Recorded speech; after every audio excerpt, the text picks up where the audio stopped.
Ahora sí, con la destacada presencia del psicoanalista Carlos Eduardo Kach, vamos a dar inicio a las actividades de la tarde en una charla, en un diálogo que va a profundizar en el trabajo de orientación psicoterapéutica con la familia de niños y adolescentes con discapacidad.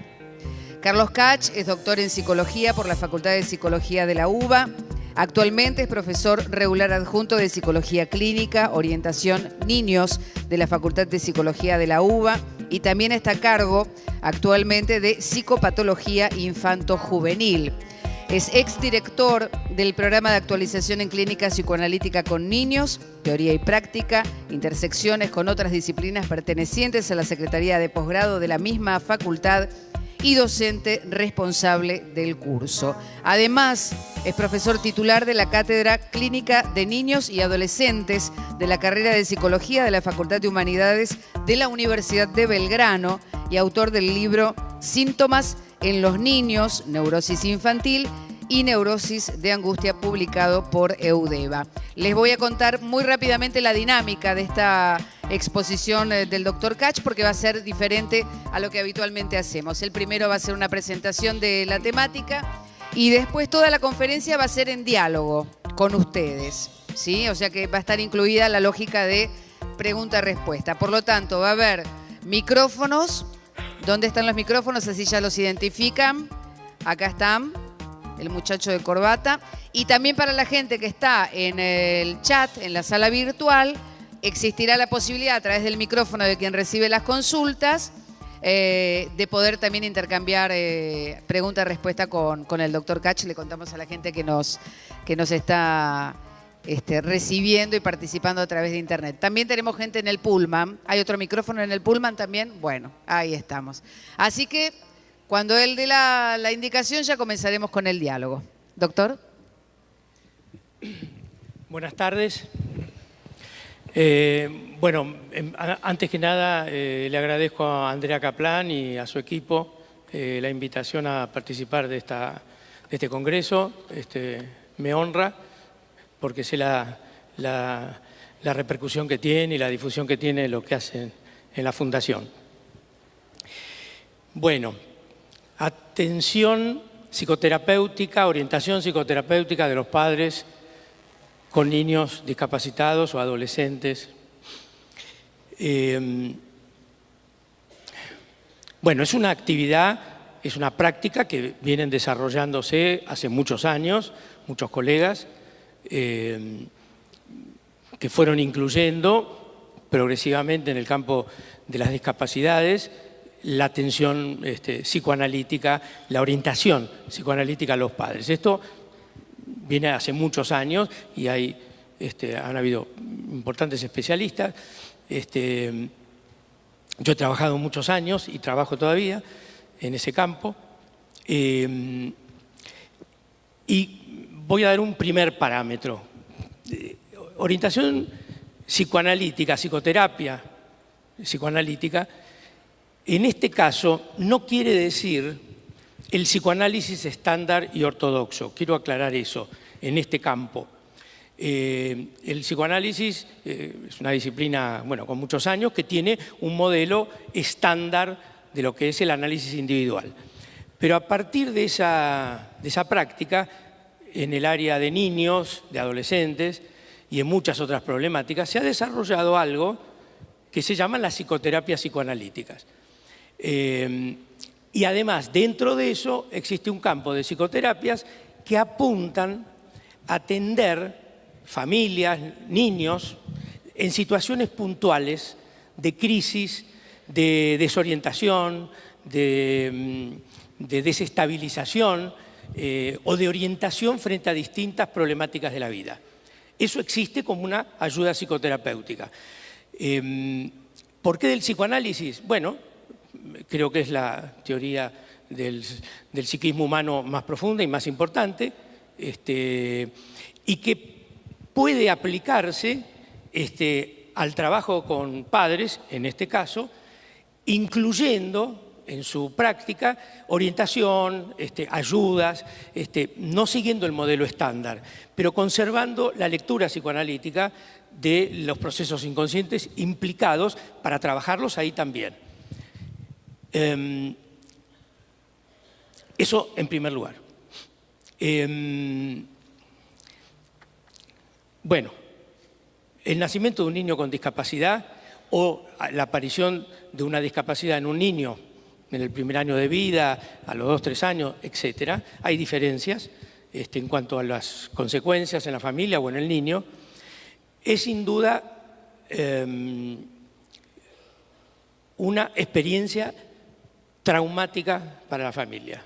Yo quiero centrarlo en la idea de trauma. El trauma es un concepto que el psicoanálisis ha trabajado desde muchas perspectivas y en varias dimensiones.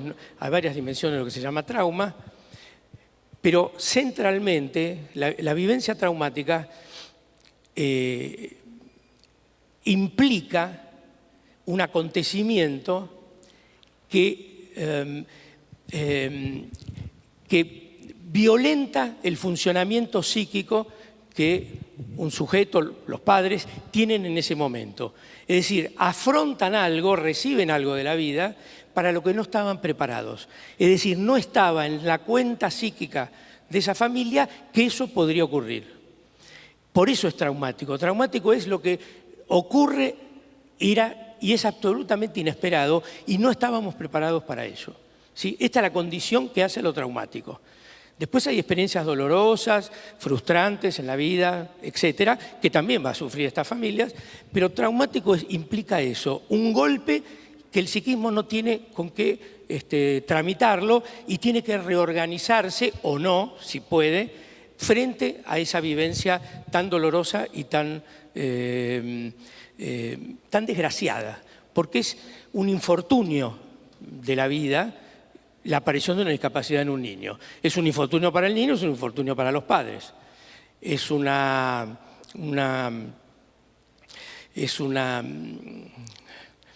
golpe de la vida.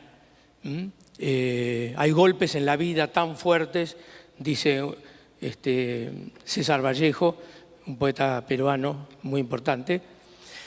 Y todo lo que les digo es porque he visto, he atendido, he escuchado el dolor que implica para los padres ese vivenciar.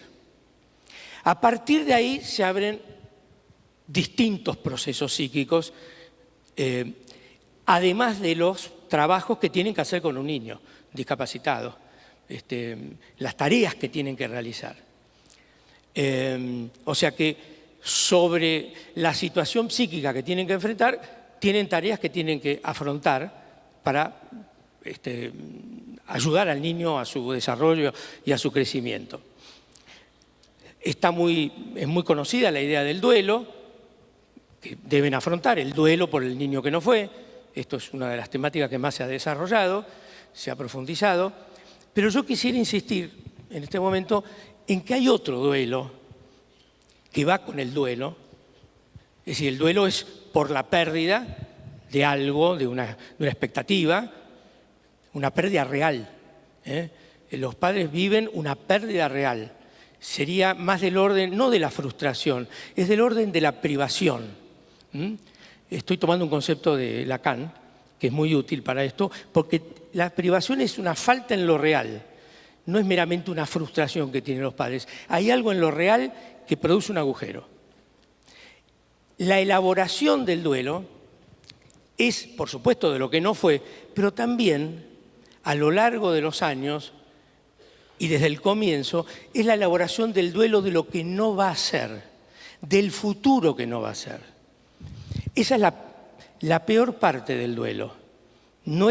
Esa es la peor parte del duelo, lo que no va a ocurrir, lo que no va a vivir la familia ni el niño esperado, no solo hacia atrás, sino el futuro que la familia tenía imaginarizado, supuesto, no importa, consciente, inconscientemente, proyectado, eso se rompe y tienen que recomponerlo.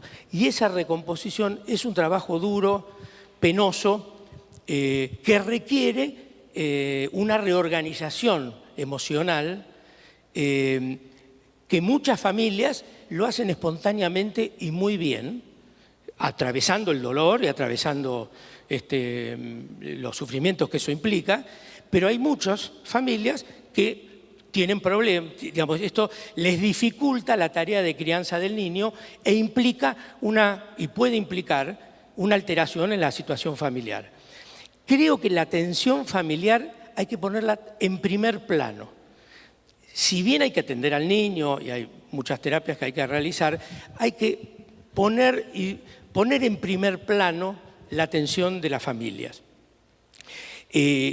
No centrarse solamente en el niño con la discapacidad, sino tener en cuenta el funcionamiento general de la familia y estar alertas de síntomas, problemas que puedan acaecer para estar atentos a una indicación, una orientación, que es lo que estoy proponiendo, y para trabajar esos aspectos. En primer lugar, quisiera decir que las terapéuticas que se hacen con los niños, reeducativas, ese es un campo muy importante de transferencia de los padres, porque esperan de las figuras que los atienden, un sostén, orientación, y muchas veces son un verdadero anclaje emocional para sostener el trabajo que tienen que realizar. Muchas veces las transferencias más importantes están en esos campos y no tanto en el que hacemos la psicoterapia psicoanalítica, porque son los que acompañan a los padres en el desarrollo del niño. Y eso es una tarea larga, diaria, y las reeducadoras, digo en general, son las que más reciben y sostienen la problemática de las madres, sobre todo. Entonces ese es un campo donde los que hacen el trabajo reeducativo, en general lo digo, tienen que tener en cuenta este tipo de transferencias para manejarlas adecuadamente. Es muy importante que sepan que están trabajando con material explosivo desde el punto de vista psíquico y cómo manejen o soporten, porque cada profesional tiene su propia subjetividad, es sensible a ciertas cosas, y por eso puede volverse complicado, conflictivo esa relación.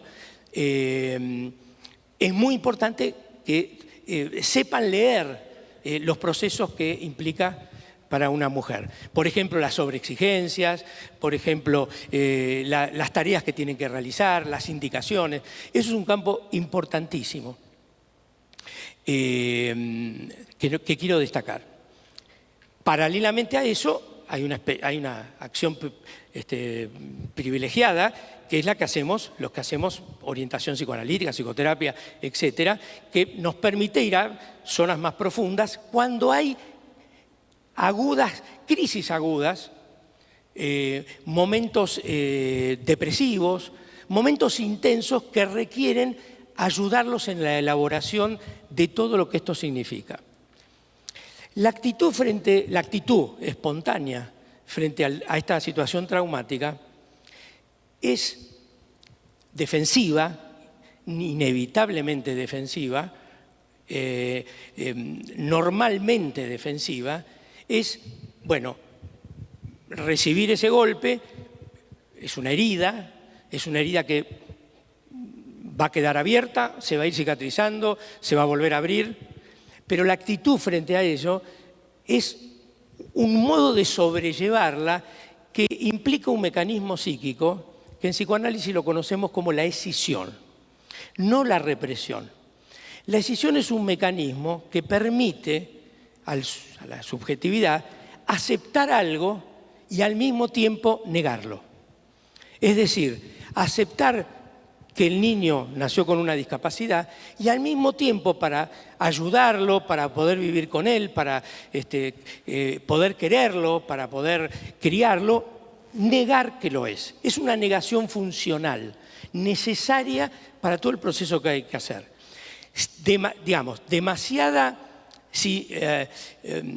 Si hay demasiada negación, es un problema porque los padres no van a darse cuenta, van a tener dificultades en reconocer las limitaciones que tiene el niño.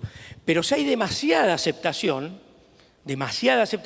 van a vivir con en una crisis aguda depresiva, con desesperanza y sintiendo que nada se puede hacer, ¿sí? Demasiado por un lado, demasiado por el otro, es lo que va a ser un índice sintomático de algún problema que haya que atender.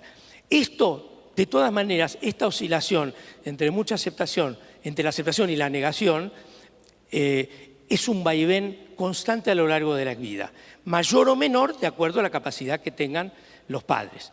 Por supuesto que este trauma, que yo lo digo en general, va a tener la cualidad psíquica que va a depender de cada familia, de cada subjetividad. El trauma es en general, implica un golpe, pero hay distintas formas de asimilarlo y de resolverlo.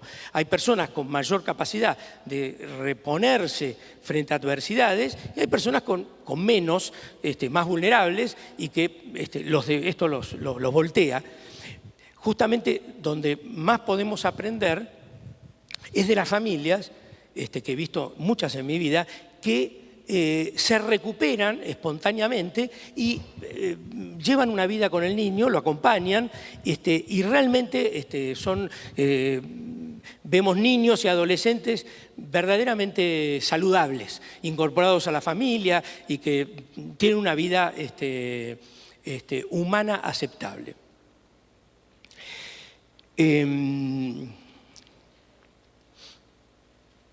Los padres tienen que lidiar, además de con ellos, tienen que lidiar con la sociedad. Este es otro de los problemas. Ha progresado mucho la humanidad, derechos de los discapacitados, de las personas discapacitadas, difusión, profesionales que se dedican a ello. Hemos avanzado mucho en el desarrollo de la humanidad. Pero como ustedes saben, la humanidad no avanza todas en la misma línea. Y simultáneamente a instauración de derechos, condenas a las masacres de lesa humanidad, no obstante que hay leyes internacionales, esas masacres siguen existiendo, siguieron existiendo no obstante ello. Entonces, frente a la cuestión de la discapacidad, en la sociedad hay distintas respuestas, algunas las mejores, pero también están las peores que los padres tienen que enfrentar. No solo tienen que enfrentar ellos esa aceptación, tienen que enfrentar los problemas en la vida social, que no está preparada para eso. Deben saber ustedes que en la historia de la discapacidad, es muy conocido, pero en Grecia los chicos eran, los asesinaban, los tiraban de un monte, sobre todo en Esparta. Han habido conductas distintas de ir incluyendo a los discapacitados en el mismo nivel de humanidad que las personas normales. Entonces, pero en lo peor, eran considerados subhumanos, eran considerados fuera de la categoría de humanos, y el progreso en la humanidad, en muchos aspectos, ha sido concederles valor de seres humanos. Entonces, toda la terapéutica con los niños, las que los ayuda en su desarrollo, tiene que propender y tener en cuenta el desarrollo subjetivo del niño y poner el acento en el desarrollo afectivo, emocional, simultáneamente al desarrollo de las capacidades que tienen que desarrollar. Las familias dicen que hay un antes y después. Un trauma es eso, es algo que hay un antes y después. La vida ya no es igual como subjetividades después de afrontar una situación así. Se topan con algo, con una dureza de la vida que los transforma. Los puede transformar en una reorganización productiva, creativa, o los puede hundir con la desesperanza y la desazón. Esas dos puntas van a estar en la vida de una familia a medida que el niño crece. Y tengo que decir que a medida que van atravesando etapas, sobre todo etapas de cambio o de transformación, como puede ser la entrada en el jardín, la época del aprendizaje de la lectoescritura, etc., en esos momentos vuelven a revivir el trauma, el duelo y el dolor, la herida se vuelve a abrir y vuelven a tener que afrontar, tal vez en menor medida, pero vuelven a toparse con la realidad que en cierto aspecto tuvieron que negar para poder seguir adelante. Es inevitable tener que hacer una negación, porque si alguien que ha vivido algo así está todo el tiempo sufriendo por lo que no fue, no puede hacer nada. Necesita ir subsanando, necesita negar un poco, hacer una negación que sea operatoria para llevar adelante y asumir al niño como un hijo y libidinizarlo. Una crisis puede ser... No toda crisis es patológica. Una crisis puede ser la oportunidad, esto es muy conocido, de una transformación, ¿sí? Pero requiere un trabajo psíquico importante.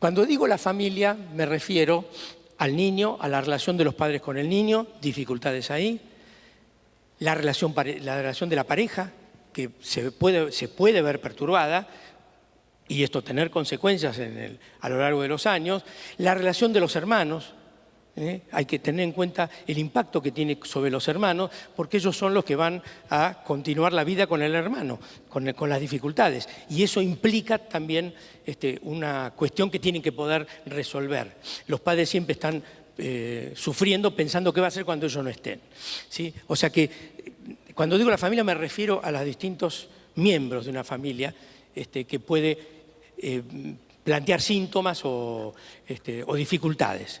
Y por supuesto, también el propio niño discapacitado, como consecuencia de la dificultad que puede tener la madre para aceptar el hijo, o la dificultad que puede tener, al contrario, para soltarlo, digamos, porque una de las cosas que se ve muy comúnmente, Maud Manoni fue la primera psicoanalista que estudió esto y nos enseñó a todos hace muchos años que en la relación del niño, en el caso de ella retrasado, y su madre, se puede dar una relación simbiótica y que trabe el desarrollo subjetivo del niño.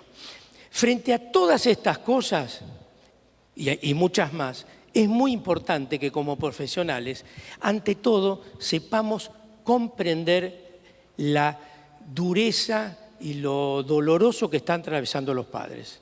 La actitud enjuiciadora, prejuiciosa, crítica, inconsciente nuestra o consciente, es muy importante ponerla entre paréntesis y pensar que si una madre se ha cerrado con su niño, por decir así, un caso que recibí la semana pasada, un chico con síndrome de Down que tiene 10 años, bueno, hay una crisis importante y con esto vamos a dar lugar a las preguntas, un chico que estuvo en una escuela normal y en el último año hizo un crack, ¿sí? Y dejó de querer ir a la escuela y no quiere ver más a los chicos, ¿sí? Y los padres están totalmente conmocionados y sufriendo porque el chiquito, yo no lo vi porque ya tiene una terapeuta con la que no pude hablar, estoy seguro porque lo he visto en otros casos, pero en este caso es el síndrome de Down, podría ser otro tipo de problemática. El niño criado en un ambiente normal, en algún momento le cae la ficha de que él no es normal, de que él es distinto. Y eso, si no se lo va elaborando junto a lo largo del tiempo con un chico, porque los padres, por la negación, justamente, por la negación para ayudarlo a que se desarrolle con las mejores intenciones, en algún momento el niño hace una crisis de quiebre psicótico o de rechazo a la realidad. Eso yo lo he visto con mucha frecuencia y lamentablemente tengo que decir que, si la terapéutica ha ayudado y la inclusión de los niños en escuelas comunes ha ayudado a muchas cosas y ha sido muy beneficiosa. Por otra, trae estos problemas con los que hay que trabajar. No hay que negar la inclusión, sino que ir trabajando porque los chicos son conscientes del mal que tienen. Y lo que descubro es que la mamá se había dedicado a este niño. Esto había traído como consecuencia que sea un chico, parece inteligente, pero que con poco lenguaje, con limitadísimo lenguaje, lo cual era entendible que ya la relación con los padres se le complicara porque le fallaba la comunicación. El padre no lo entendía muy bien ya. Pero ella, llorando, me decía bueno, que ella hizo todo lo que podía y ha estado pendiente de ese niño y ha sido su manera de reparar el daño que tenía el hijo. Bueno, ayudar en esa situación es comprenderla, no es juzgarla, porque se apropió del hijo o algo así. Estos son conceptos muy contraproducentes, si están en nosotros. ¿Sí? Hay que ayudarlas a elaborar eso. Eso no se resuelve por una indicación o una crítica. Los padres sufren, por un lado sufren por el niño y sufren por ellos. El niño con discapacidad trae a los padres un sufrimiento, a veces uno u otro, a veces los dos, un sufrimiento por el niño. Es decir, se identifican con él y sienten el dolor de las limitaciones que tiene el niño. Pero al mismo tiempo, y en algunos padres sobre todo, sufren por ellos, sufren porque no se les ha cumplido el niño que esperaban y ha caído los ideales y eso sienten como un fracaso de lo que querían ver realizado en el niño. ¿Sí? Con esto he tocado un montón de temas a propósito y podemos retomarlo si iniciamos un diálogo ahora. Usted habla sobre lo normal, sobre lo no normal. ¿No le parece que se puede trabajar con las familias, con los niños y con los docentes sobre este paradigma? Sí, por supuesto. El criterio de normalidad es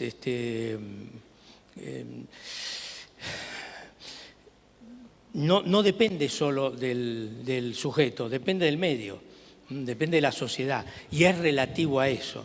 Entonces sí, hay que trabajar qué es normal y qué no lo es. Lo que no se puede obviar es que las limitaciones que tiene un niño las tiene. Pero también hay que decir que una sociedad que brinda, este es otro problema que tienen que enfrentar los padres, las limitaciones que hay en la sociedad de recursos para facilitarle la vida a un chico con dificultades. Eso redundaría, como se puede ver en países del primer mundo, redundaría en una facilitación en la adquisición no solo de capacidades, sino en una facilitación que haría, en alguna definición de discapacidad que se dio, que no dependía del sujeto, sino dependía de cómo el medio lo significaba. ¿Sí? Esto es muy importante, estoy totalmente de acuerdo.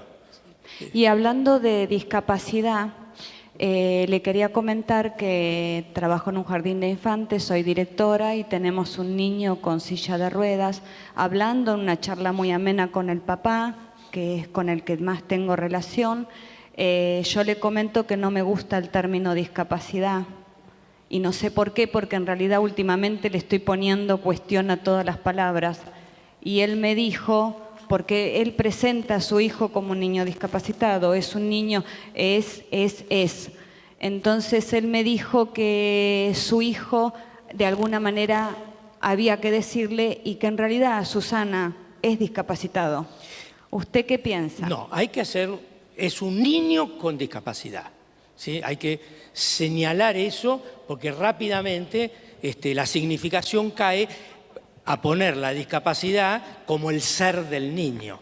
¿Sí? Esto se ha sido muy estudiado y se ha señalado de muchas maneras. Es un niño con esa discapacidad, es un niño con síndrome de Down, es un niño con...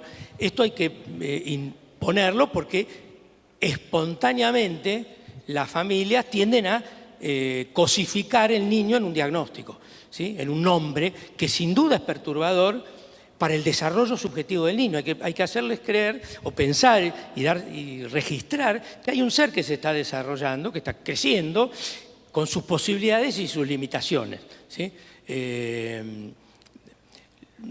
Lo que no implica negar las limitaciones que tiene, porque en la medida en que el niño pueda conocer sus limitaciones, va a hacer los esfuerzos para superarla o para aceptarlas él también, ¿sí?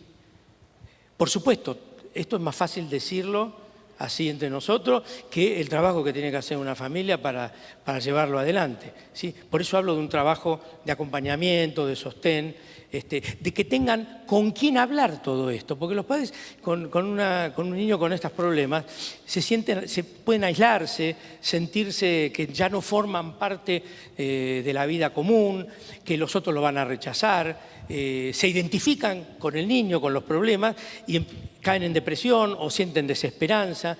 Bueno, y si el medio en sí, además, es prejuicioso, eso conspira indudablemente contra un buen desarrollo. Muchas cosas van pasando, ¿sí? Esto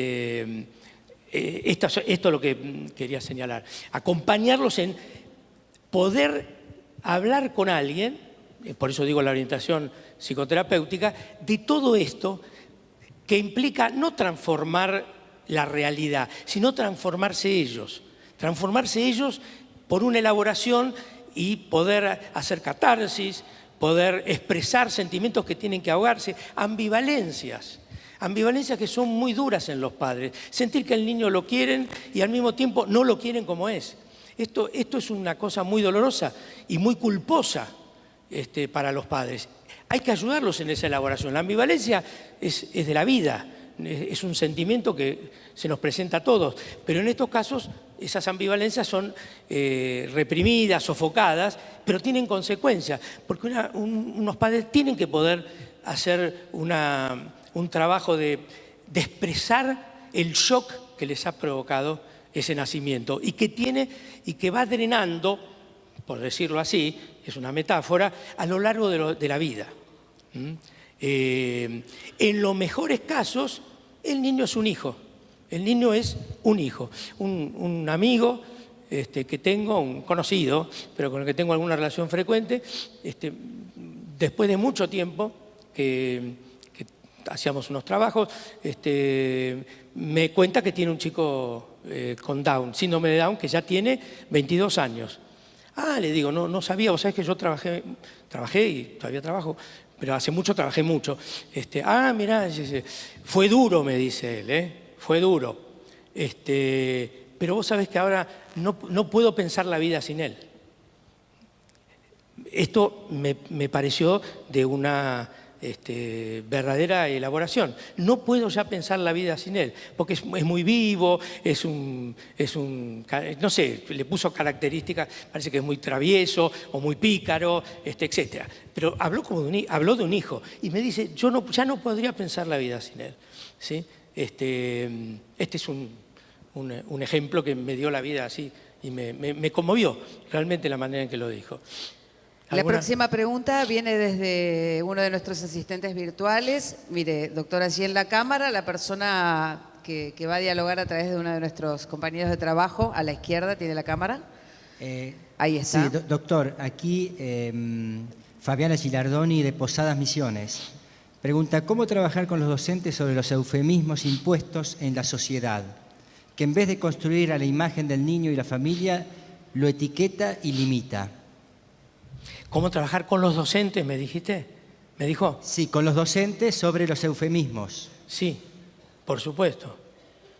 Claro, porque la misma cuestión la tenemos que elaborar los que trabajamos con esta situación. No, por supuesto, en otra posición, pero tenemos que trabajarlo subjetivamente para poder entender lo que pasa con los padres. Bueno, es un trabajo interno.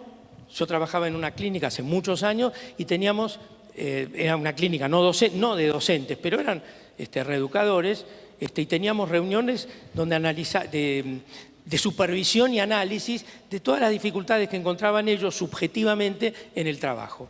Entonces, ahí aparecían los etiquetamientos, los eufemismos, las dificultades que tenían ellos con los padres, la censura que a veces los reeducadores tienen con los padres. Bueno, es la forma de trabajarlo. Hay que hacer un trabajo operativo, etcétera, porque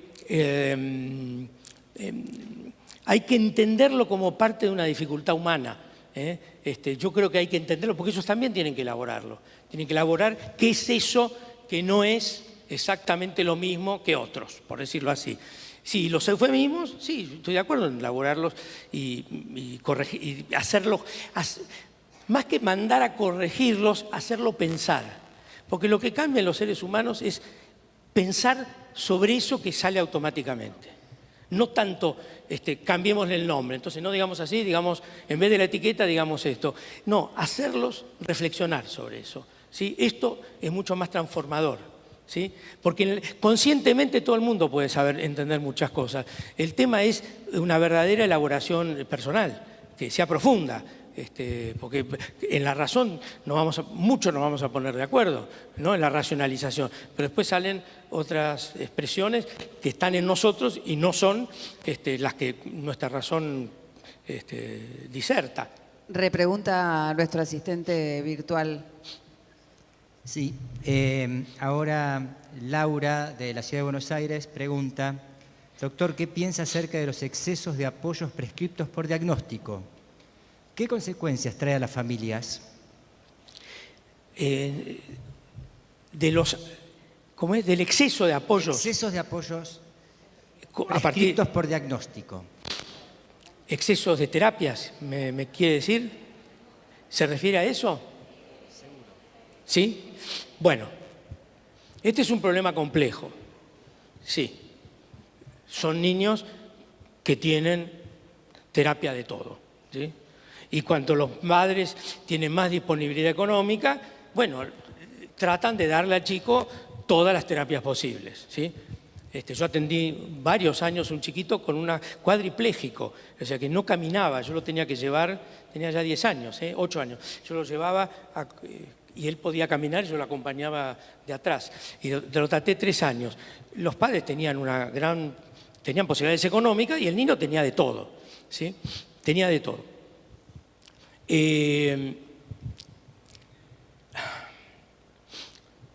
A veces hay excesos, sí. Yo he pensado que a veces hay excesos. Hay casos que he atendido que hay excesos. Al principio es muy importante que sea un solo terapeuta. En los primeros años, que sea un solo terapeuta el que hace el trabajo, ¿sí? En la estimulación temprana, yo siempre he pensado que sea un único terapeuta que condense todo lo que hay que hacer. Y luego se necesitan especialistas que puedan trabajar, supónganse, el lenguaje o los aspectos cognitivos y los psicomotrices muchas veces, que si lo puede hacer es bueno. Pero yo también me preocupa el exceso de terapia, porque el chico, eso puede dar lugar a una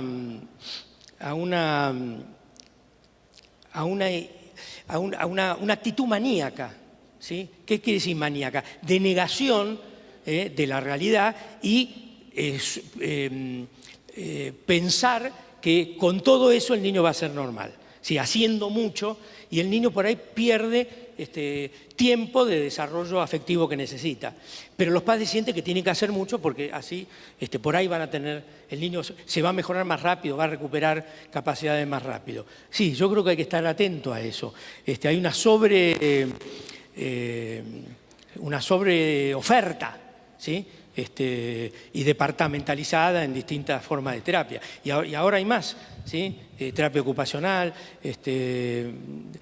socialización, hay muchas. Los padres están siempre dispuestos, pero hay que tener conciencia de cómo eso está influyendo en la vida familiar. Eso sería. Si eso está alterando la vida familiar, porque los hermanos se descuidan, porque la madre está yendo y viniendo, hay que ya poner una luz de atención y ver la repercusión que eso tiene en la familia, ¿sí? En la vida conyugal, ¿sí? Porque todo el empeño, los hermanos pueden sentir que ellos ya no valen o que no tienen menos importancia y que todo se lo lleva el niño, ¿entienden? El niño que tiene problemas. Eso es algo que hay que evaluarlo en esos términos. A veces no se hace eso, se piensa en el niño y las terapéuticas que tiene que hacer. Sí, coincido con esa preocupación. Hola, buenas tardes. Mi nombre es Susana Lopatini y trabajo en el Hospital de Rehabilitación Manuel Roca. No me queda claro el concepto de escisión que utilizó, es decir, porque hay una parte de esa negación de la cual pareciera ser funcional que no me termina de quedar claro cuál sería, porque el proceso de escisión yo al menos lo vinculo a un alejamiento de una parte de la realidad que no me parece que sea funcionalmente operativo. No es un alejamiento de la realidad, es una aceptación al mismo tiempo que una no aceptación. Todos nosotros, este es un mecanismo normal de todos en la vida. Esto sostiene las creencias. Sabemos qué, pero creemos, ¿sí? Sabemos que las brujas no existen, pero que las hay, para tomar algo común. Bueno, sabemos que el niño tiene dificultades, pero vivo con él no teniendo en primer plano todo el tiempo lo que le falta, y puedo ver un lleno más que una falta. Esa va y viene, porque a veces ante una situación a los padres les cae el otro lado, ¿sí? Les cae el choque de vuelta con la limitación que el niño tiene. Por eso digo que eso va y viene permanentemente. Demasiada negación, a los padres pierden contacto con la realidad, porque esperan del niño lo que no le va a poder dar. Como yo decía antes, demasiado creer en brujas, vamos a decirlo así. Bueno, vaya a saber a dónde nos lleva una bruja, con los consejos que nos da, ¿entiendes? Con la sugestión que nos puede provocar. O sea que sería... Con todo respeto para las brujas. Sí, obvio. Sería que, como si esa negación fuera sacar de foco, correr el foco, ¿a eso se refiere? Sí, digámoslo así. Sí, y entender que eso va y viene y no psicopatologizarlo como mecanismo. Hay que verlo psicopatológicamente cuando hay un exceso y eso da síntomas, porque digamos, no vemos el exceso, vemos conductas, vemos síntomas. Y ahí pensamos, acá hay una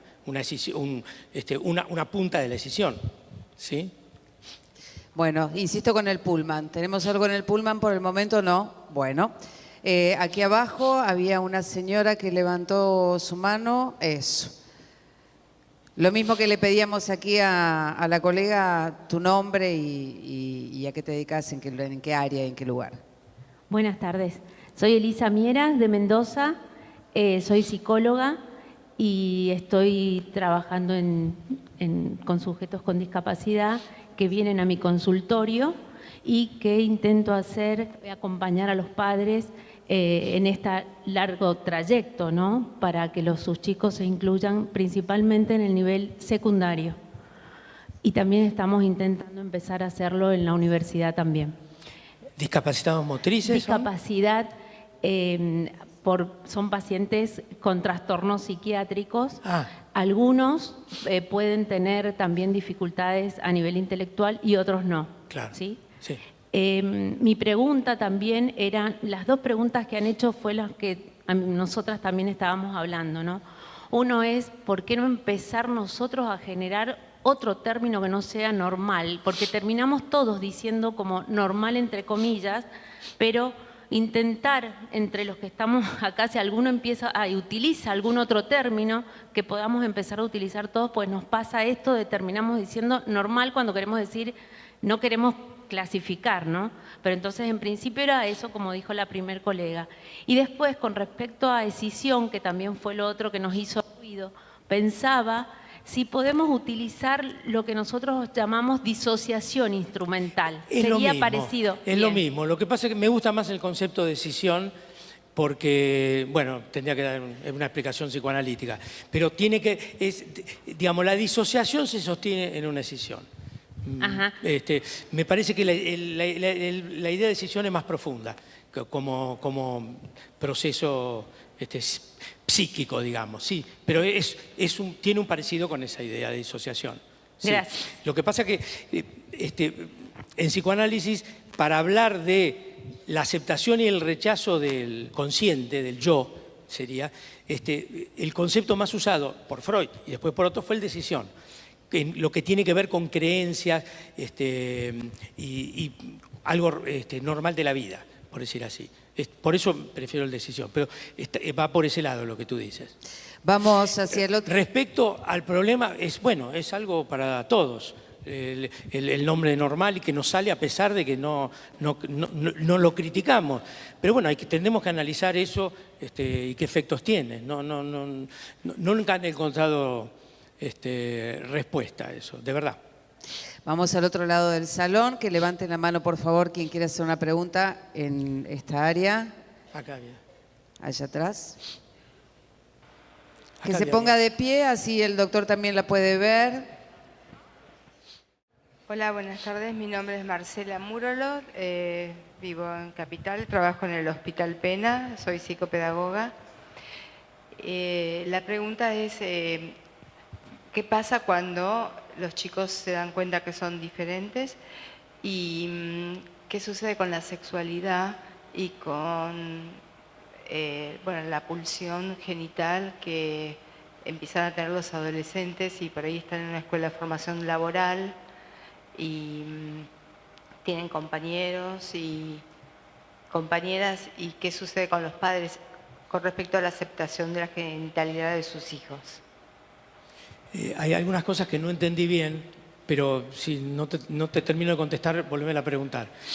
La primera es, bueno, ¿qué sucede cuando surge la sexualidad real, sí, la genital, sí. Claro, con los padres, cómo se trabaja con los padres, cómo se trabaja con el niño, con la institución, si se cercena, si se da lugar. Y luego, bueno, cuando un chico cae en la cuenta que es diferente al resto de sus amigos, cómo se trabaja, si se Bueno, las experiencias que yo he tenido, he conocido, son de chicos que hacen un crack en un momento, que sí que antes no se fue trabajando. Entonces, comenzar a trabajarlo cuando ha hecho la crisis y el crack, ya estamos con problemas. Hay que trabajarlo, pero ya es un problema. Lo razonable sería ir introduciendo esta idea a medida que un chico va tomando conciencia, por decir así. Porque es algo que cuesta decir a los docentes y a los padres, decirle, bueno, vos te das cuenta que es muy doloroso afrontar eso. Entonces se niega, se hace, y el niño nadie le dice, y él lo percibe, pero nadie se lo dice. Seguro que lo percibe, no hay duda que lo percibe. En habilidades, en competencias que tienen los que están alrededor de él, competencias físicas e intelectuales. Los chicos están con otros, lo perciben y lo sienten, pero no tienen palabras para eso. Y eso va tallándose en el psiquismo como una marca. Entonces habría que trabajarlo desde antes, no esperar el crack o no suponer que nunca que el chico va a estar siempre negando o creyendo que es como los otros. Ahí hay una negación profesional. Entonces, por ahí lo más razonable es empezar a trabajarlo desde antes, pensar eso. Yo no he visto trabajos sobre este punto. He conocido colegas que han trabajado mucho, inclusive que han hecho psicoterapia de chicos con síndrome de Down, es uno de los ejemplos, y que han logrado cosas maravillosas, porque son chicos que, por supuesto, con un desarrollo muy bueno, con capacidad, con una mentalización muy importante, que asumían la identidad de tener el nombre de esa limitación que tenían. ¿Sí? Eso es posible, pero yo no he visto muchos trabajos en esto que estoy diciendo. Respecto de la sexualidad, es un gran lío, es un gran problema. Porque cuando los chicos entran en el secundario, ya en la edad, después de la pubertad, quiero decir eso, además de lo que implica para los padres, es muy importante que la sociedad ayude en eso, brindando espacios donde los jóvenes puedan relacionarse entre sí. Entonces, es fundamental darles espacios para que puedan tener relaciones afectivas con el sexo opuesto. Por supuesto, yo no pienso sobre todo en la sexualidad, yo entraría sobre todo por el lado del amor. Y si la sexualidad llega, bueno, educarlos en la sexualidad, asistirlos, ¿sí? Pero ya que haya, favorecer relaciones amorosas, tiernas, verdaderas relaciones de atracción, es más importante que la cuestión sexual, propiamente la realización genital. Dentro de ese campo uno puede pensar eso. Lo que sí pasa es que la maduración pulsional real genera una descompensación en el propio chico, psíquicamente. Entonces hay que ayudarlo a tramitar, como a un puber cualquiera, a tramitar esa nueva vivencia de su cuerpo y que tiene que trabajarla psíquicamente. Tiene que crear nuevas representaciones psíquicas para adecuarse a lo que su cuerpo le dice, a una nueva identidad, por decir así. Eso en un chico con discapacidad puede ser más traumático que en otro. Entonces hay que tener en cuenta eso. Por eso aparecen muchas veces, si la subjetividad no se ha desarrollado adecuadamente, aparecen masturbaciones compulsivas o actos complejos que hay que poder abordar. Creo que te he respondido. Bueno. Doctor, tenemos ahora una consulta de uno de nuestros asistentes virtuales, nuevamente hacia la cámara, y allí los muchachos le van a preguntar. Doctor, es una consulta de Graciela Armúa, de Reconquista Santa Fe. Doctor, ¿qué piensa de la estrategia de reducción de tiempos de permanencia en el jardín para integraciones de calidad? Lo primero no entendí. ¿Qué piensa? La primera palabra. De la estrategia que busca reducir tiempos de permanencia en el jardín de infantes para lograr integraciones de calidad. La reducción. O sea, sí, doctor. Menos tiempo. Menos tiempo, reducir tiempos. A ver, si a mí me consultaran,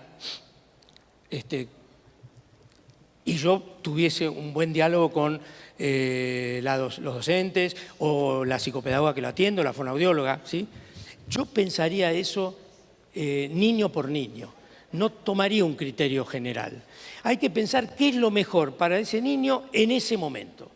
No lo diría en general, porque a veces es mejor una cosa y a veces es mejor otra, ¿sí? A veces, digamos, ciertas limitaciones del niño por estar con chicos normales no va a recibir lo que necesita, ¿sí? Y otros sí, o al revés. Yo lo resolvería niño por niño. Lo peor que podemos hacer es hacer una generalización y definirlo en cada momento, porque lo que no es hoy puede ser en otro momento. Además, la inclusión, es cierto que es una tarea para los padres difícil, social, porque hay una lucha que tienen que dar, es conseguir espacios y lugares donde, si la inclusión no es en la escuela, pueda ser en campos recreativos, clubes, actividades de otro tipo, digamos. Es muy importante no pensar que eso es el único lugar en la escuela. Lo que pasa es que eso, una familia no puede armar una institución. Eso es parte, bueno, lo hacen las sociedades de padres, etcétera. Tienen que ligarse a eso. Es muy importante que los padres no se sientan aislados, ¿sí?, del mundo, y que busquen los apoyos y las consultas que necesitan, que no piensen en autoabastecerse. Hay padres que han sufrido o han atravesado por lo mismo y puede ser una experiencia muy valiosa para ellos recibir cómo han hecho otros para resolver distintos problemas. Y en ese sentido, la comunicación con padres que también han tenido estas dificultades es muy útil por un modo de intercambio. Aquí adelante creo que había una pregunta, la señora que está allí a la izquierda. Si se quiere poner de pie, así los demás la ven. Su nombre y a qué se dedica. Me llamo Lorena Aguilera, soy psicoanalista también y trabajo en clínica y educación. Entiendo que la vivencia de muchas familias, de algunas familias que tienen hijos con discapacidad, sea esta, ¿no? De, como dijo usted, un infortunio un golpe duro en la vida. Me pregunto, eso sí, si eso no es efecto mismo de los procesos culturales de normalización y del paradigma médico que ha construido que la discapacidad sea vista así, ¿no? Y me preocupa que desde ámbitos de salud mental legitimemos que el duelo que tiene que hacer esa familia sea efectivamente, como mencionó, como hizo hincapié, en que, bueno, no tienen el hijo que querían tener y que no va a pasar nada de lo que deseaban que pase, ¿no? Algo así fue su enunciado. Me preocupa, no sé si le entendí bien, porque... Sí, yo dije que el duelo, el futuro va a ser distinto, sí. Claro, que el duelo, legitimar por un lado el trauma, ¿no? Que el trauma tiene que ver con que tener un hijo discapacitado, realmente la esencia de la discapacidad conlleve eso. Y por otro lado, bueno, esto de que si no, lo que tenemos que hacer es no ir en línea de despatologizar la discapacidad, como bien nos invita este Congreso a pensar. Más que una pregunta es compartir posición, ¿no? Sí, ya veo. ¿Qué es trauma? Todo lo que yo dije lo he visto en las familias que atendí.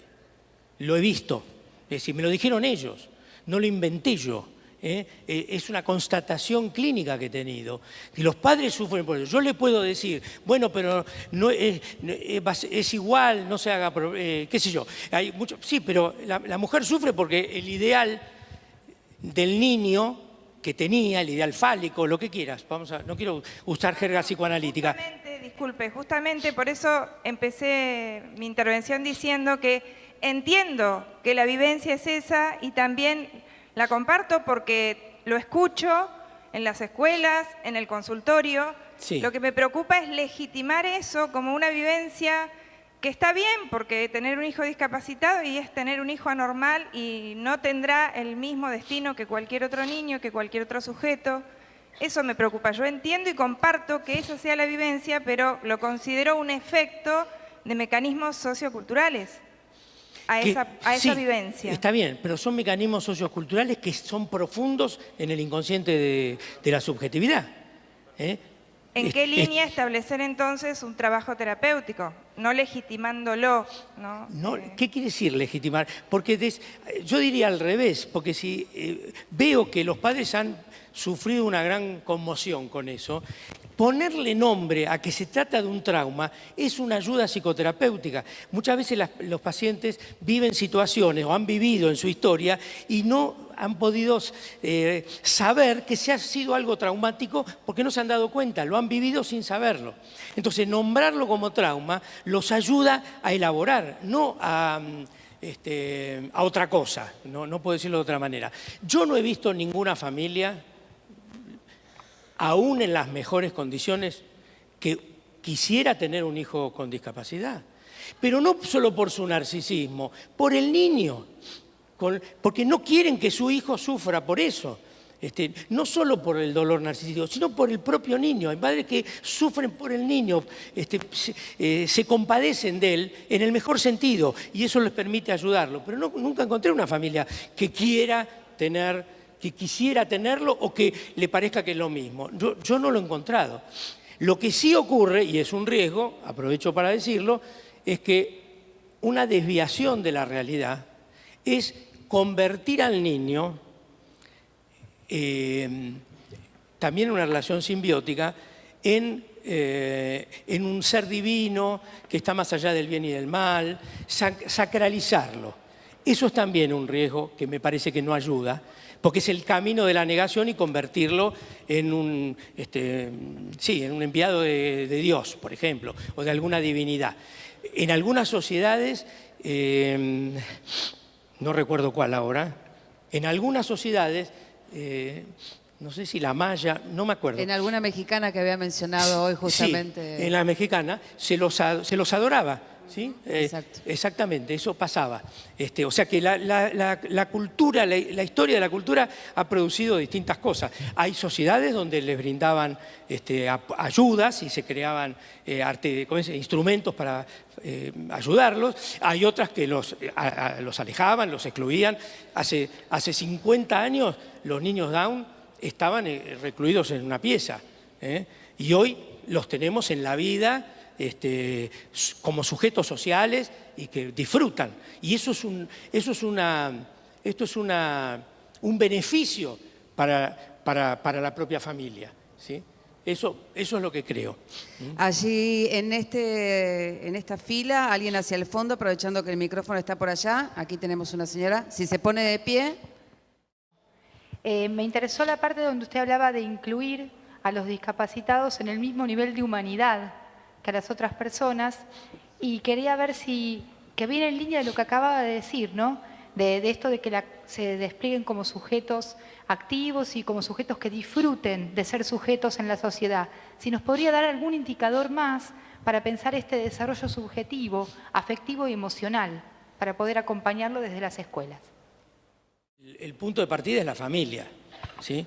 Es el punto de darle estatuto de un ser humano, de un sujeto, con sus sentimientos, etcétera, como los hermanos, que hay una subjetividad, que no es la falla, ¿sí? que es un ser con la falla. Esto se origina en la familia, eso primero.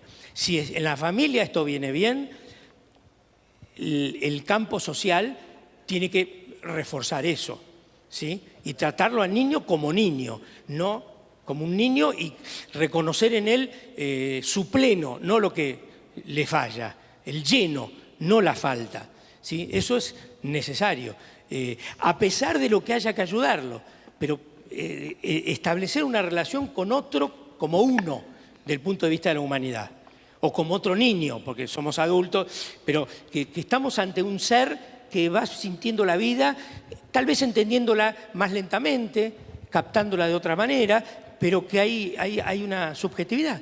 Esto hay que recalcarlo.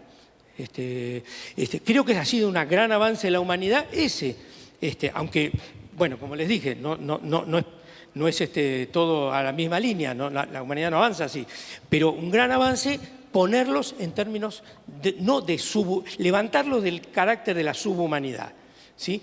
Lo que pasa es que también en la historia los nazis, además de asesinar a los judíos y a los socialistas y etcétera, también masacraban débiles mentales, también los llevaban a las cámaras de gas, y a los pacientes psiquiátricos también. O sea que quiero decir que la propia humanidad ha producido fenómenos inhumanos, ¿sí? Eso es lo que se llama la inhumanidad de lo humano. Ese sería el extremo. Lo otro es considerarlos subhumanos como se los consideraba. Bueno, este es el gran avance que se ha dado en estos últimos 40 años, sobre todo. Sí. Todavía nos queda un buen rato, así que se van levantando muchas manos. Aprovechamos que tenemos el micrófono ahí. Yo soy Patricia Gómez, vengo de Cali, Colombia. Trabajo en la universidad y trabajo desde el consultorio. Quería preguntarle si usted nos puede dar a conocer algo sobre cómo se construye la subjetividad en chicos con autismo desde el psicoanálisis.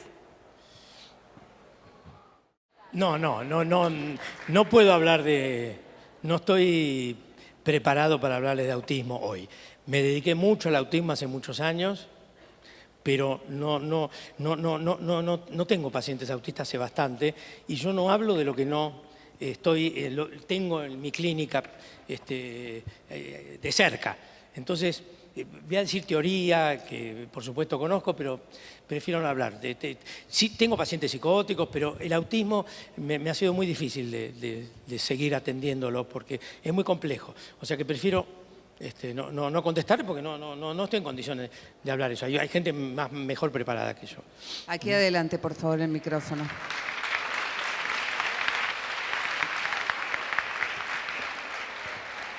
¿El muchacho de la campera? ¿No? Sí. Hola, buenas tardes. Quería hacer una intervención ¿Tu nombre y Perdón. Gabriel Ochman, Trabajo en el Hospital Argerich, en el equipo de salud escolar, también en la Facultad de Psicología, en la Cátedra de Psicología Educacional.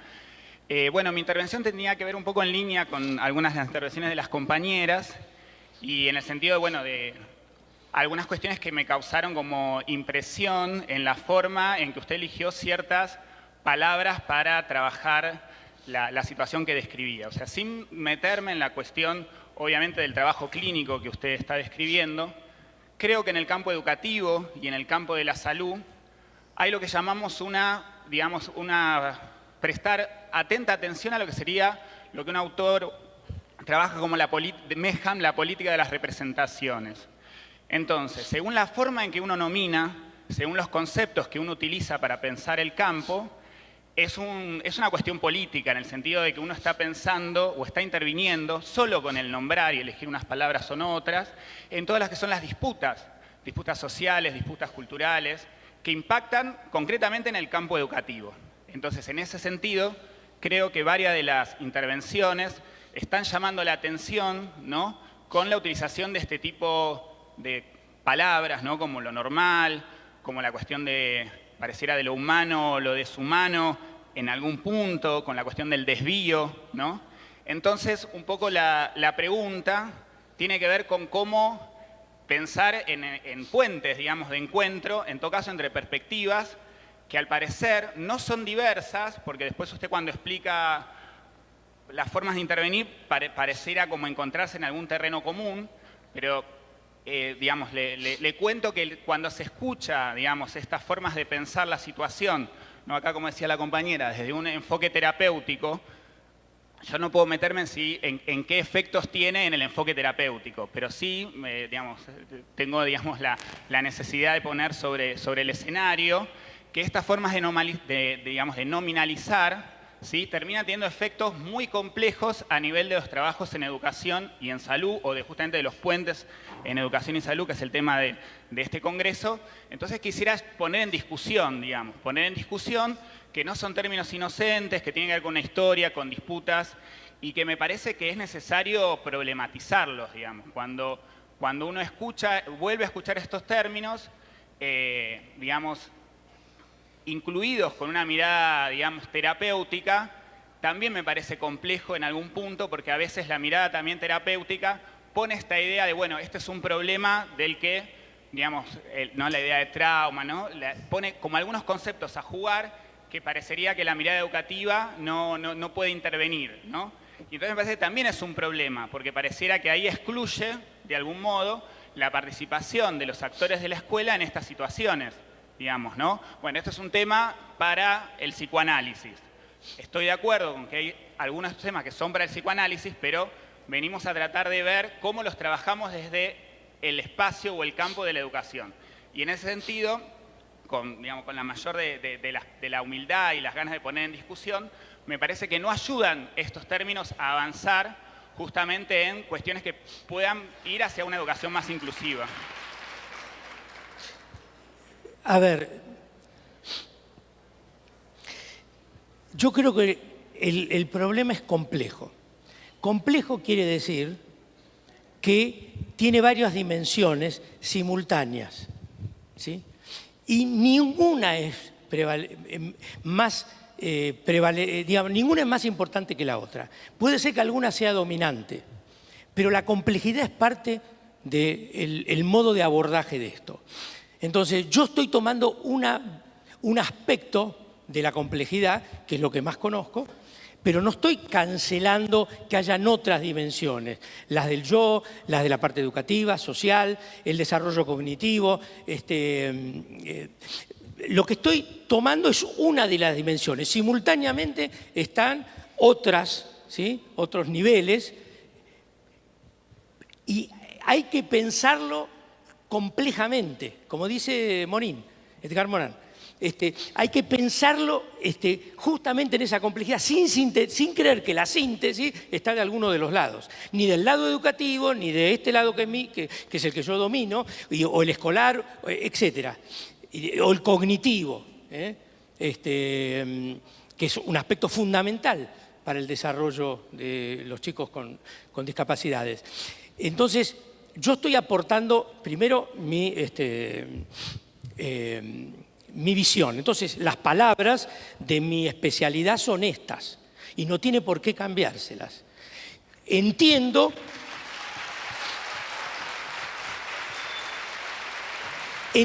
que si me encuentro con el campo educativo, voy a tratar de entender cómo piensan el problema, pero no lo voy a descalificar porque mis conceptos sean más verdaderos que el otro. Voy a intentar establecer puentes de diálogo, en qué nivel incide sobre lo que es mi campo. Y espero que lo que incide en mi campo sea tomado por el otro nivel, ¿sí? A mí, por ejemplo, yo trabajo con neurólogos o con médicos y me interesa que conozcan el aspecto subjetivo porque tienden a ser organicistas. Bueno, hay neurólogos que no, y en buena hora. Pero cada uno tiene su relativa independencia. No hay dominancias situacionales en momentos. En mi trabajo con chicos discapacitados, yo he trabajado con fonoaudiólogas, psicopedagogas, psicomotricistas, terapeutas ocupacionales y alguno más que no me... Y siempre tengo un diálogo permanente sobre lo que hacen. A veces hasta reuniones de equipo, y cada uno aporta su visión. O sea que el intercambio con el otro nivel me parece fundamental. No alentaría a que alguien crea que el campo que tiene es el privilegiado, desde el mío. No lo alentaría a creer eso, a creer que con lo que hace, que esta es la clave de todo, de ningunísima manera. El puente está ahí. Yo voy a las escuelas, a todas las escuelas de los chicos que he atendido con discapacidad, he ido. ¿Sí? He ido y me he informado, el chico sabe que voy, y he tratado de dar ideas, y ese es el intercambio. Mi manera de abordar es psicoterapéutica, a eso me dedico yo, es niño por niño, pero en eso no tengo una visión dogmática.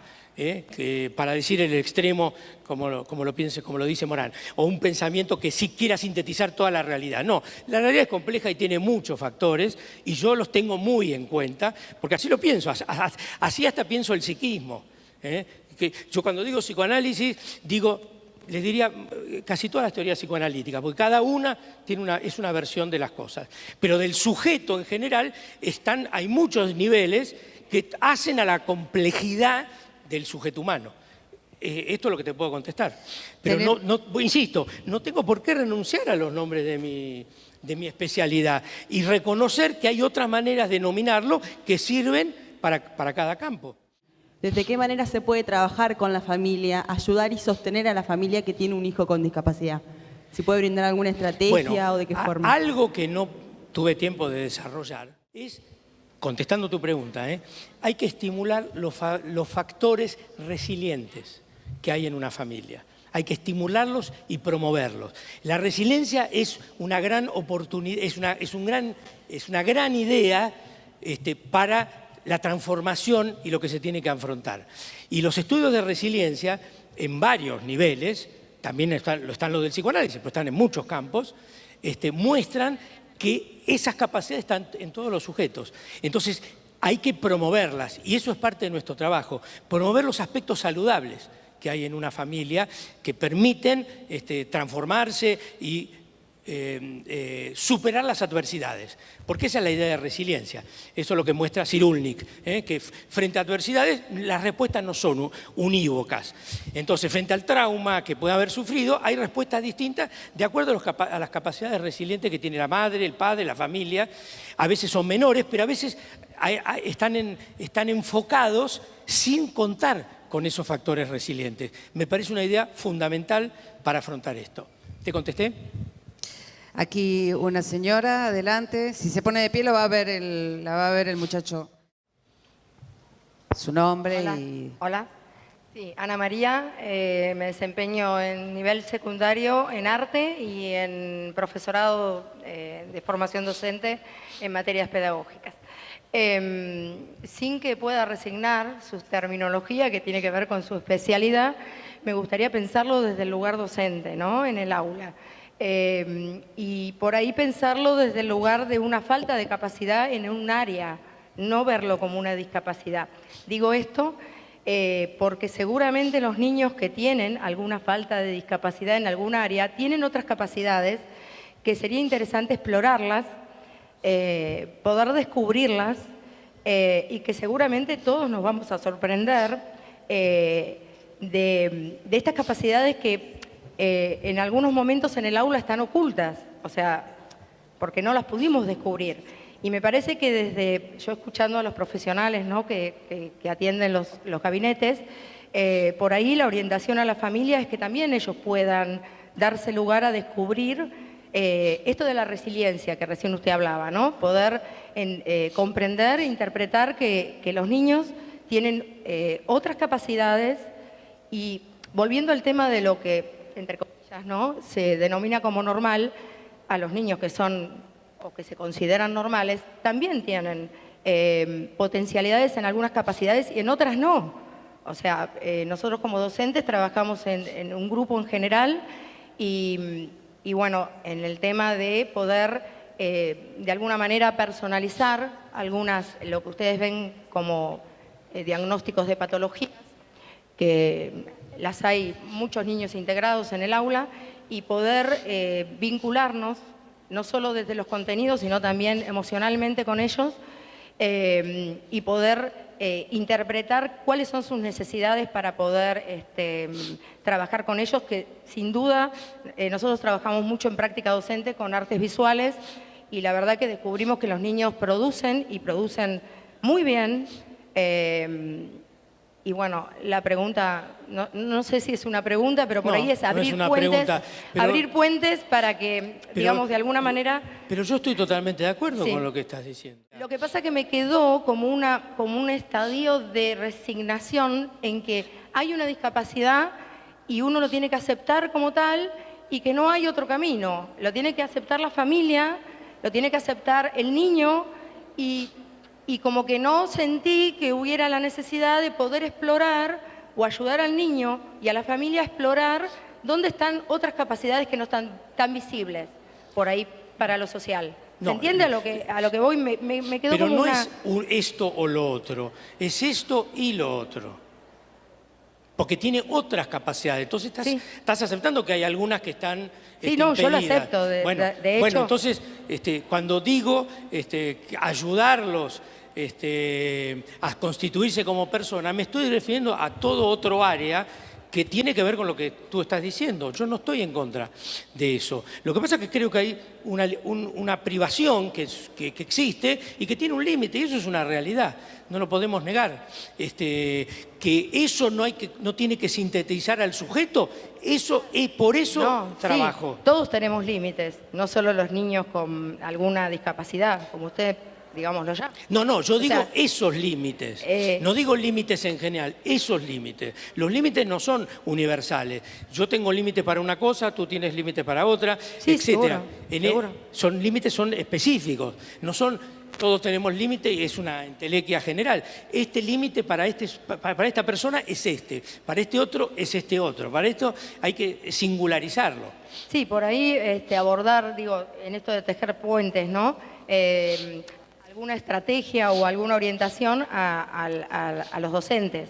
Cómo manejar esto en el aula, esto de poder descubrir que hay otras, porque lo que se ve muchas veces en las escuelas, y muchos estarán de acuerdo, nosotros visitamos en prácticas docentes desde hace 9 años en escuelas inclusivas, y lo que se ve es que realmente la inclusión no es tal en muchas escuelas, porque se los deja o porque también la omisión o la indiferencia es una exclusión. Por supuesto. Y bueno, entonces me parece que habría que orientar a los docentes en estrategias y también el acceso a material, ¿no?, informativo en marcos teóricos y poderlo llevar a la práctica además, ¿no?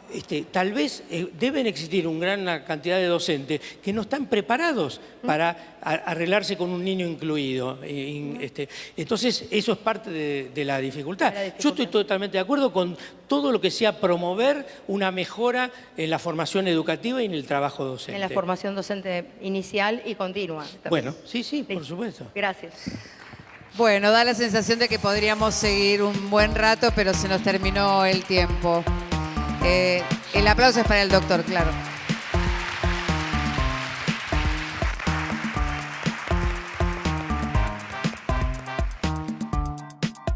Él es Iván Larroque y va a presentar un fragmento de su espectáculo Sintaxis, un orden colectivo.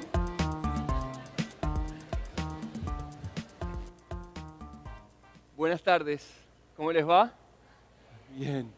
Veo que trabajando mucho y muy concentrados, ¿no?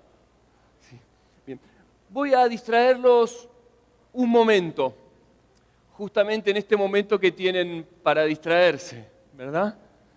Bien. Hoy estoy especialmente emocionado porque, bueno, suelo presentarme frente a un público mucho más pequeño. Pequeño, quiero decir, chicos y chicas, nenas y nenes. No un público tan experimentado como ustedes. Yo soy esdrújulo. Empiezo con y termino con esdrújulo. Estoy letrado. Que hago mi letra. Varios de ustedes también, ¿verdad? Claro, sí. Suelo traer y llevar historias, cuentos muy divertidos, cuentos aburridos, alegres, otros tristes. Pero hoy traje para ustedes una cosa muy interesante. Se las muestro. Un poquito más, ahí está.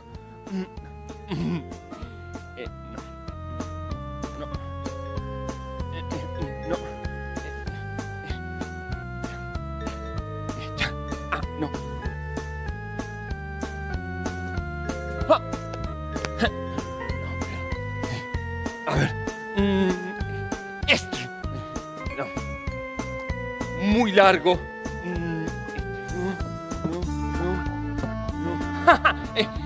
No. Un plomo. Sí. Acá.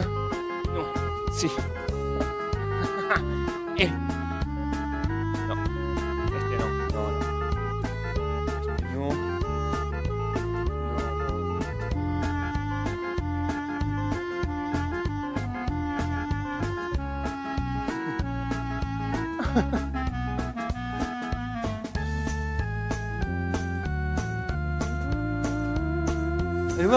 Ahí va. Para mamá, ya voy.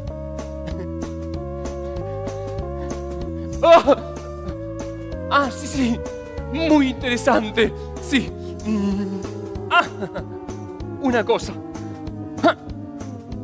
Una.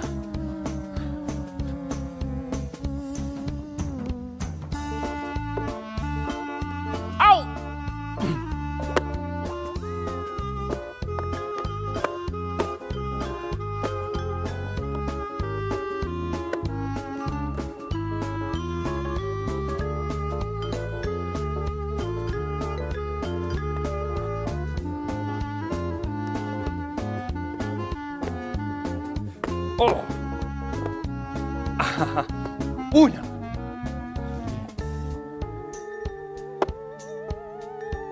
La A. Sí. Fa. La A. Pala. La. Pala. Labra. La.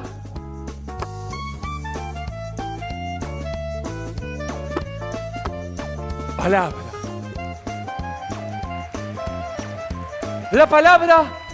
La palabra nombra.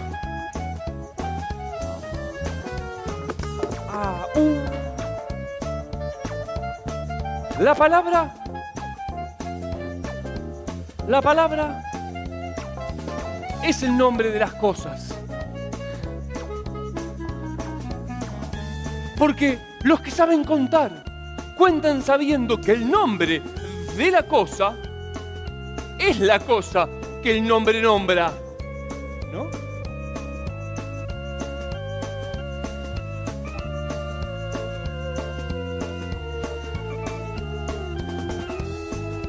Oh, Romeo, Romeo, ¿serías tú Romeo, aunque Romeo no fuera tu nombre? ¿Y una rosa cambiaría su perfume al cambiar su nombre?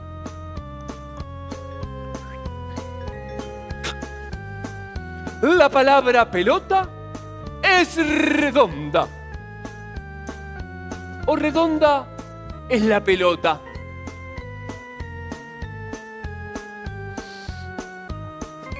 Me inspiré un poema.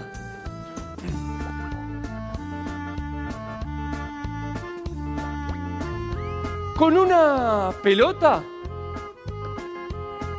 mi pelo tapé, lo tapé. Con una pelota, él taló un hermoso pétalo. Con una pelota, alguien, mi Lope, taló. Con una talope,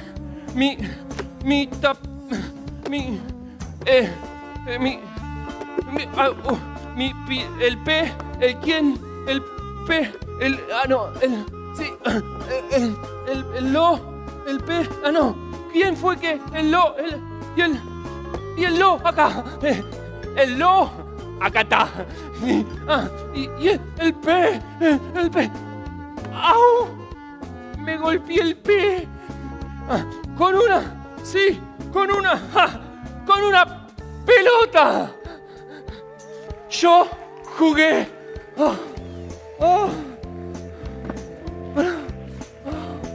pues como que re poeta, ¿no? Como un momento poético, poetizo, un poema, ¿no? Sí. Bueno, gracias. Porque, espera.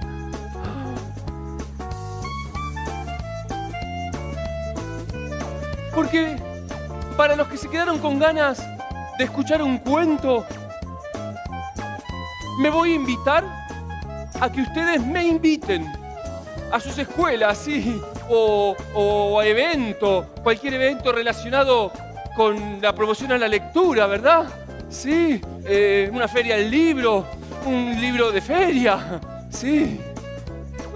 Sintaxis, un orden colectivo. Gracias. Que sigan trabajando. La P, la PA, chao, gracias. El lo, sí. Aplauso para Iván Larroque. Gracias. Sí, el P, me llevo la palabra. Sí. Chao, me lo dejo todo, chao.